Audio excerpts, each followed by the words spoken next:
LCT Ocean Star. Mo ni siyang ka-alternate sa Mubo. Shout out atong taga Mubo no, na maayo kayo ang mga tao dito kay mapasakay sila no sa mga itong kawan ako, pasakyan na nila dito. So nianhigi sila diri ano. So shout out dito sa parser, sa lahat ng official and crew.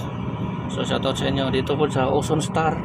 Shout out sa inyo diha no, especially dito sa mga nasa forward no, forward kinsa man nasa proa o sa may rampa, forward department. Shout out sa inyo diha no. So ikot na sila oh. So manay pagkakaiba sa LCT at saka cargo, kusog sila makatuyok. Compare mo sa cargo na medyo mahirap makatuyok. So dalira kayo bipatiyok ko na So sa morning Ocean Star.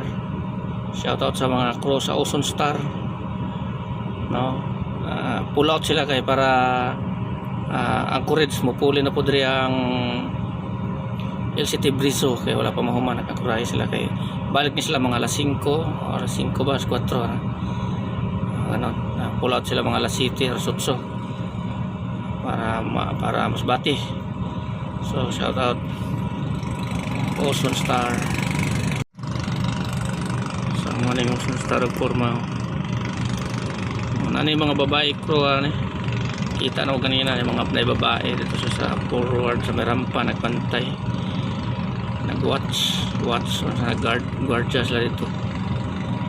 So morning LCT Ocean Star po shipping lines. Shout out sa inyo lahat.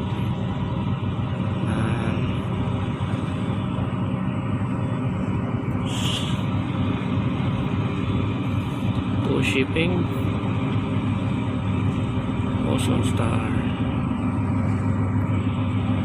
Okay. So taas ni siya no, pila kay luani basig na ni sa mga 80 o 90 90. Taas siya, taas. So medyo tayaon lang. Kira. Luwa na siya sa kailangan na siya gas converter. So mahirap na siya puspusan ng gas converter hanggang. Okay, shout out sa inyong tanan diha sa Ocean Star. So kaya sa mga kabraga no, puli na to diri ang LCT Brizo dunggo dito sa may rampahan sa ilang ipulautan. Continuous la discharging dito sa container loading. So muna diri pull out docking, pull out pushing ang trabaho. So Ocean Star, go shipping line.